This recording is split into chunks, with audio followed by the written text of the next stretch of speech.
What's good, you guys? I hope you and your family are absolutely safe and healthy. Today, we'll be going through the fifth chapter of the book 0 to 1 by the billionaire author Peter Thiel.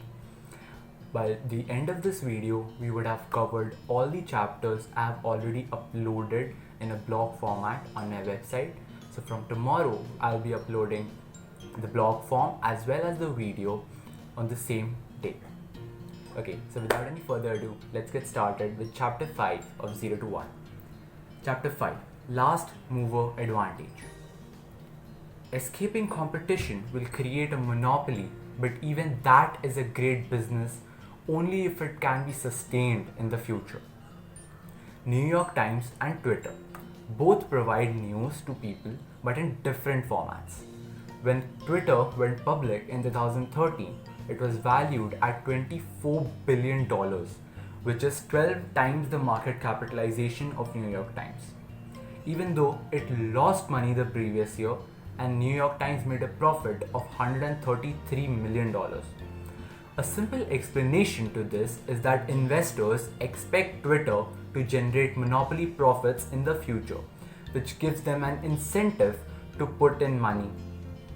Whereas NYT's monopoly days are over.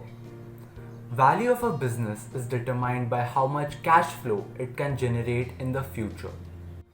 Businesses with low growth hold their value in near future, and ones with high potential secure a future value. If we observe tech startups, they run at losses for the first few years as it takes time to perfect valuable goods.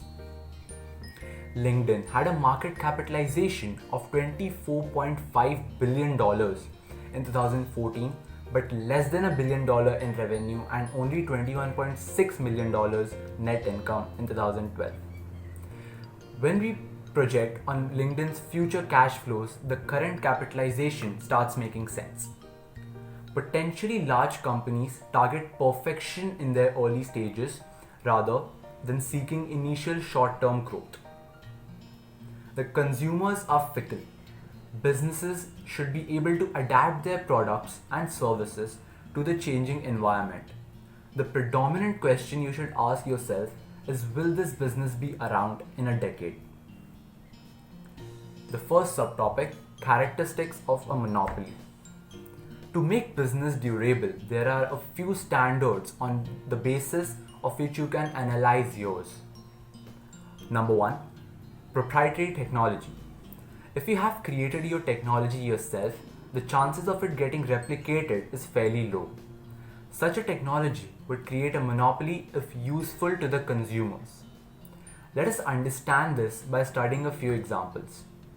Google's search algorithm is better than anyone else's, which gives it the upper edge.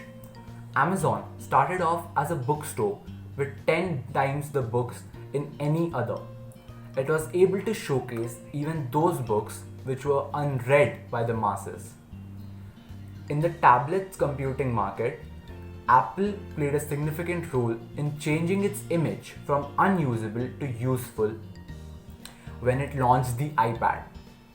In a nutshell, either create your own technology or make the existing one 10 times better.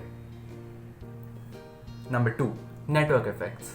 When Mark Zuckerberg started Facebook, his goal was to make all his classmates sign up, which led to its expansion and eventually making it a social media giant.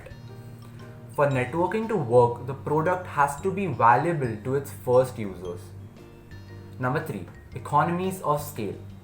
The author expresses his idea that a good startup is one which has a marginal cost of producing the product after its development.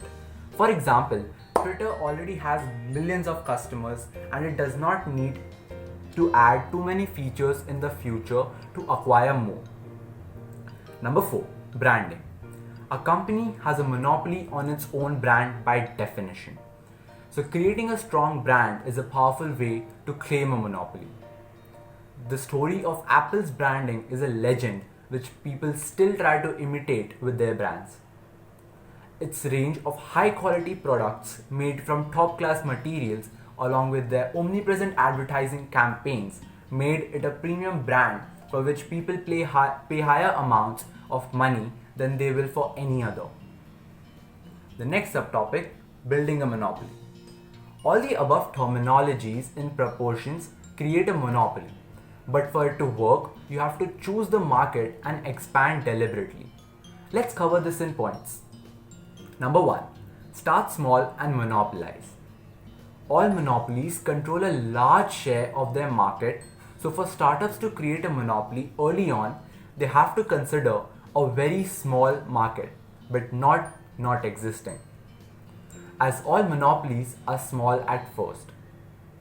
Competitive markets will drain the company out in its early stages and the profits would be close to zero, given the high competition, obviously. The perfect target market for a startup is a small group of people connected together and served by very few or no competitors. Number 2. Scaling up. Once you have dominated your niche market, it's time to gradually expand into related and slightly broader markets.